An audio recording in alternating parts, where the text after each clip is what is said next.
Querido amigo, hoje o nosso objetivo é continuarmos os estudos no livro de Amós. Especificamente hoje vamos concluir o estudo do capítulo 1 e vamos iniciar também o estudo do capítulo 2. O texto que vamos estudar é Amós 1:11 até 2:3. Isso é, 1:11 até o final do capítulo 1 e depois os 3 primeiros versículos do capítulo 2. Conforme vimos nos últimos programas, Deus levantou homens especialmente chamados por Ele mesmo para usá-los, para chamar a atenção do seu povo e direcionar o seu povo a viver segundo a sua vontade. Amós foi um desses que Deus chamou para desenvolver esse ministério profético e orientar e repreender o povo de Deus para que tivesse uma vida correta e justa, assim como Deus é correto e justo. Essa repreensão se fazia necessária, pois durante o reinado de Jeroboão II houve muita prosperidade e riqueza, levando a parte nobre do povo ao luxo excessivo e à extravagância desmedida. Eram construídas casas de pedra lavrada, móveis com incrustações de materiais nobres, vestimentas custosas e complicadas de se produzir e até de se usar. Havia muita bebida, muita glutonaria, jantares todos os dias, festas. Tudo isso acontecia na nobreza. Enquanto isso acontecia na corte de Jerusalém, na corte de Samaria, boa parte do povo continuava sendo perseguida e espoliada. Os ricos tinham abandonado as saudáveis e simples normas da vida em comunidade. As pessoas com sua prosperidade material eram atraídas a toda sorte de excessos. Vós dormis em camas de marfim e vos espreguiçais sobre o vosso leito e comeis os cordeiros do rebanho e os bezerros do cevadouro, que cantais à toa ao som da lira e inventais, como Davi, instrumentos musicais para vós mesmos, que bebeis vinhos em taças e vos ungis com o mais excelente óleo. Veja essa descrição dos ricos em 6:4-6. Ora, os profetas, então, baseados na palavra de Deus, baseados nas visões que Deus lhes concedia, se tornaram críticos dessa sociedade corrupta e desumana. A pergunta que surgia na mente do profeta, a inquietação que levou-o a ser usado por Deus, se apresentava de um modo muito grave, muito objetivo. Como é que os israelitas podiam cometer pecados tão terríveis como os que foram descritos pelos profetas e ainda continuarem pensando que eram povo de Deus, que estavam servindo a Deus, guardando a lei, que estavam cumprindo as normas éticas dos 10 mandamentos? Como é que até hoje em dia podemos viver tão preocupados conosco mesmo, sem nos preocuparmos com aqueles que vivem, ou melhor, com aqueles que tentam viver ou sobreviver em meio à pobreza, fome, sem terem o mínimo para uma vida digna? Essa pergunta que se levanta para hoje era a pergunta que se levantou para aqueles dias também. Será que nós não nos damos conta do nosso próximo? Será que nós não nos sentimos culpados com a indiferença que toma conta do nosso coração? Era esse o questionamento dos profetas. Agora, é importante entendermos que quando os profetas acusaram Israel da idolatria, não estava se referindo a apenas a adoração de ídolos. Os profetas estavam acusando os israelitas que divinizaram o poder e a riqueza. Quando colocamos o poder e a riqueza em primeiro lugar em nossas vidas, estamos tirando o primeiro lugar de Deus. O quadro então fica bem claro. Os israelitas, o mesmo povo de Deus, cria que andava bem. Porém, os profetas, aplicando as normas éticas dos 10 mandamentos à situação do povo, lhes mostravam que os israelitas não andavam bem de jeito nenhum. Eles eram culpados de idolatria, isso é, colocando o poder e a riqueza no lugar de Deus, eram culpados de homicídio e roubo, que cometiam por meio das suas decisões econômicas e políticas. Por isso, essas palavras de Amós são úteis não apenas para mostrar os erros do passado, não apenas para mostrar o juízo de Deus contra as nações que não valorizavam o ser humano, mas essas palavras servem para nós também, a fim de que façamos uma séria avaliação da nossa vida e da nossa conduta como cristãos. Porém, como nós vimos no programa passado, a repreensão divina não ficou restrita apenas ao seu povo. Deus repreendeu, corrigiu, disciplinou e castigou todos quantos não andam segundo a sua vontade. Por isso, as nações que eram vizinhas de Israel e Judá, e que não andavam de acordo com o mínimo de consideração e respeito à dignidade humana, essas também seriam punidas e castigadas. Nesses versos, então, encontramos mais condenações contra outras nações que não andaram dentro do padrão normal de consideração, de fraternidade, de amor ao próximo. Quando analisamos o livro sob um olhar mais atento, conseguimos vê-lo por inteiro. E aí notamos também que uma das razões pelas quais Deus usou Amós para mostrar o seu juízo contra essas nações vizinhas de Israel era chamar a atenção também do próprio povo hebreu. Agora pensa comigo o seguinte: quando os israelitas ouviam sentenças condenatórias contra os pecados e as desumanidades de Damasco, da Filistia, da Fenícia, de Edom, de Amon, de Moabe, certamente os israelitas dariam muita atenção às palavras de condenação a essas nações. Mas, na verdade, o objetivo de Deus era que Ele mesmo, o seu próprio povo, desse atenção às palavras que Deus daria através de Amós para eles, o povo de Deus. Por quê?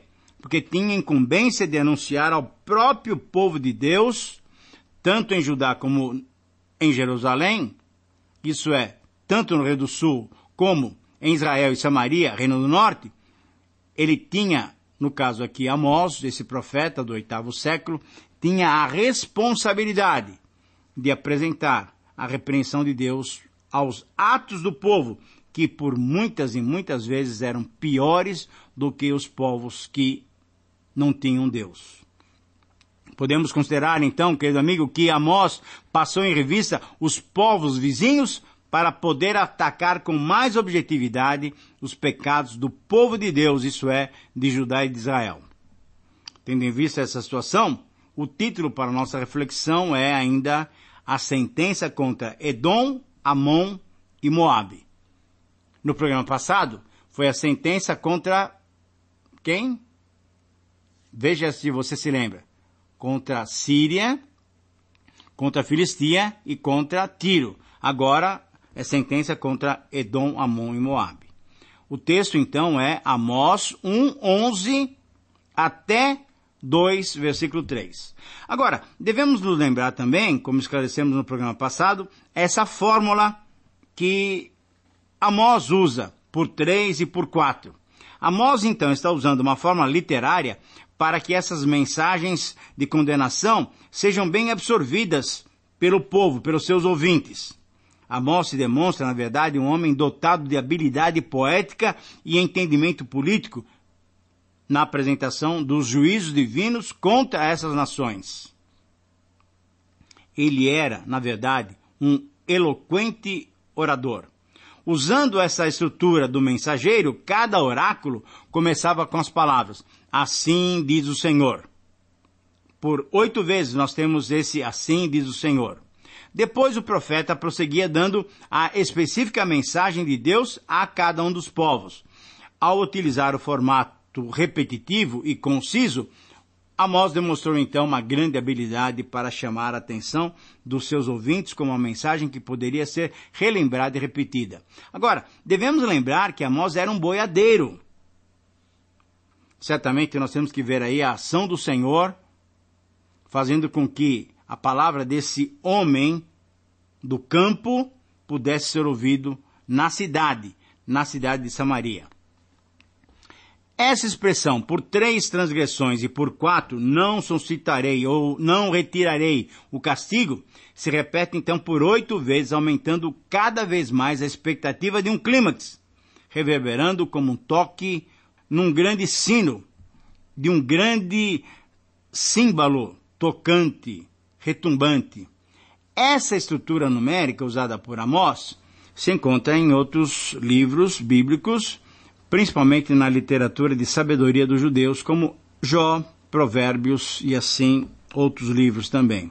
Na utilização dessa estrutura em que se pronuncia 6 oráculos contra os estrangeiros, nós temos também uma pronúncia de juízo contra Judá e contra Israel. Deus não é somente o Deus de Israel, Deus é o Deus de todas as nações, de todas as pessoas de cada nação. Por quê? Porque todos terão que prestar contas a Ele das suas vidas. Como veremos nesse texto, a condenação de Deus por mais 3 nações, Edomitas, Amonitas e Moabitas, fica claro que os pecados que cometemos é contra Deus.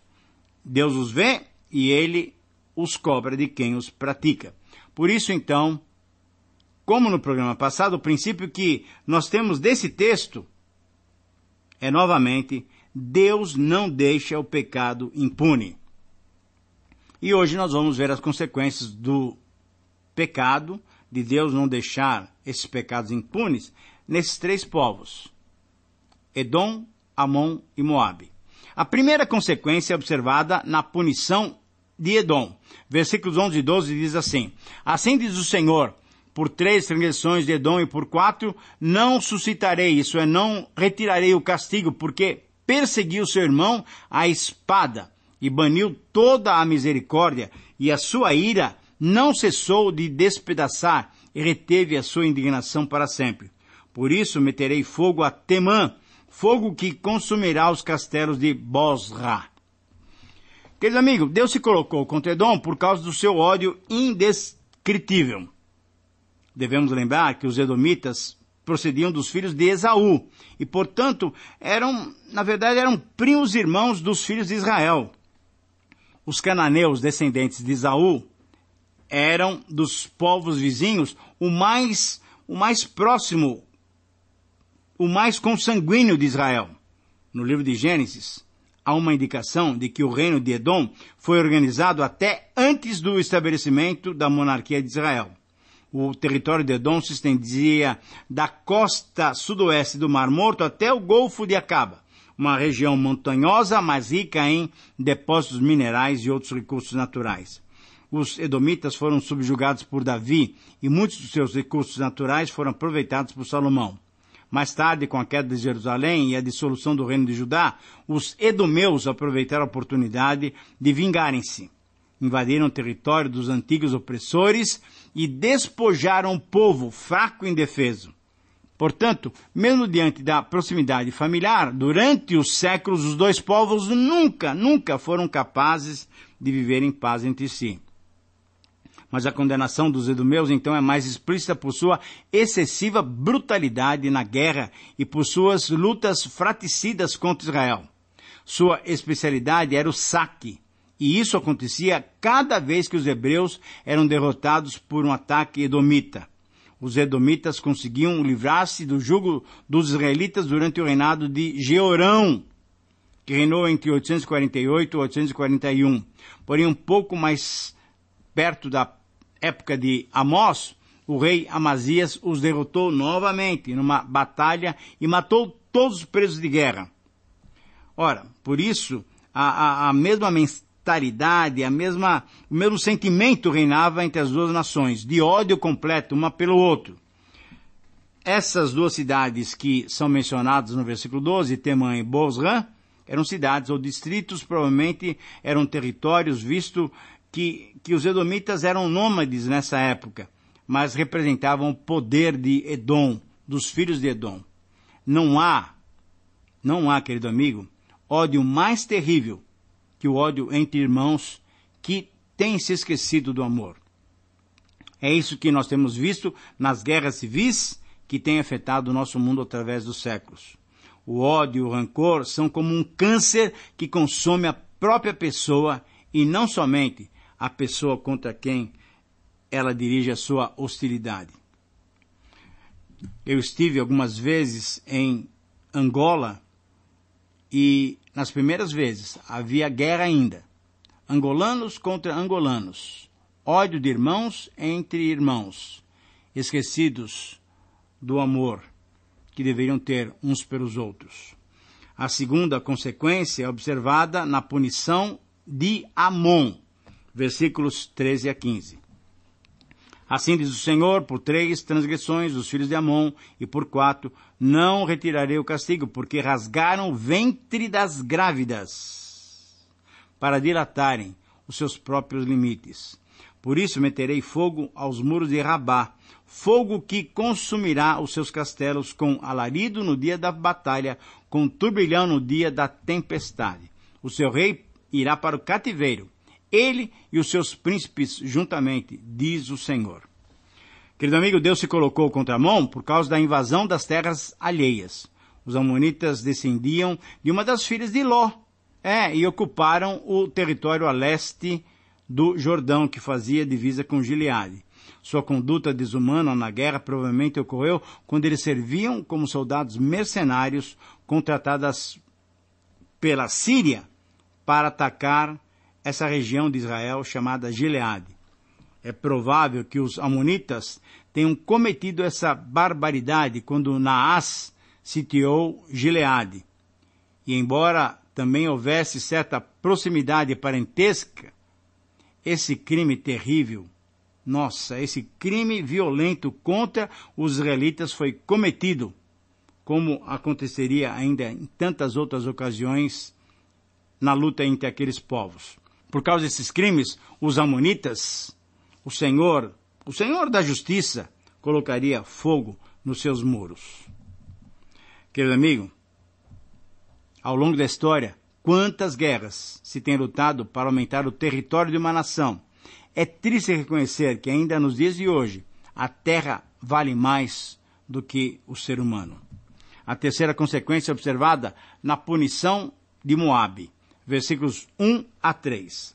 Assim diz o Senhor, por 3 transgressões de Moabe e por 4, não levantarei, não suspenderei o castigo, porque queimou os ossos do rei de Edom, até os reduzir a cal. Por isso meterei fogo a Moabe, fogo que consumirá os castelos de Queriote. Moabe morrerá entre grande estrondo, alarido e som de trombeta. Eliminarei o juiz do meio deles, e a todos os seus príncipes com ele matarei, diz o Senhor. O Senhor aqui se coloca contra Moabe por causa da profanação das tumbas. Esse povo também tinha uma origem em Ló. Os moabitas eram também semitas, eram filhos da filha primogênita de Ló. Pode confirmar isso lá em Gênesis 19. 2 cidades mencionadas, Quemós e Baal-Peor, eram os deuses adorados por eles. O mesmo Deus que os israelitas adoraram com rituais lascivos e sensuais quando eles estavam a caminho de Canaã. A profanação das tumbas era uma grande falta de respeito pelos mortos. Era considerado um pecado muito grave para os hebreus, visto que o homem é criado à imagem e semelhança de Deus. Além disso, mesmo sendo pagãos, eles sabiam que o respeito pelos mortos era um costume universal. 250 anos antes da época de Amós, os homens de Jabes e Gileade fizeram um esforço heróico para resgatar os cadáveres de Saul, dando-lhes então uma sepultura digna. Saul e seus filhos foram sepultados dignamente, como chefes de Estado. Querido amigo, a descrição dos pecados desses 6 povos que rodeavam Israel, fazendo fronteira com o território do povo de Deus, representam, na verdade, um terrível quadro do ser humano, da paixão humana sem freio, que se manifesta em guerras, matanças e escravidão. Se manifesta, sabe no que também?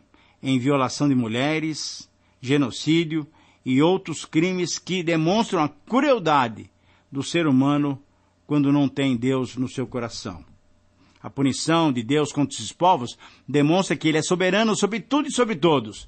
Ele tem completo direito de julgar-nos a todos. Mas graças a Deus que Ele providenciou Jesus Cristo para morrer em nosso lugar. Caso contrário, estaríamos nós na mesma situação dessas nações pecaminosas, destinados à destruição. Mas hoje temos uma mensagem de salvação. Que o Senhor te abençoe. Que você seja uma pessoa salva por Jesus Cristo. e que você continue andando corretamente na presença de Deus. Um grande abraço e até o próximo programa.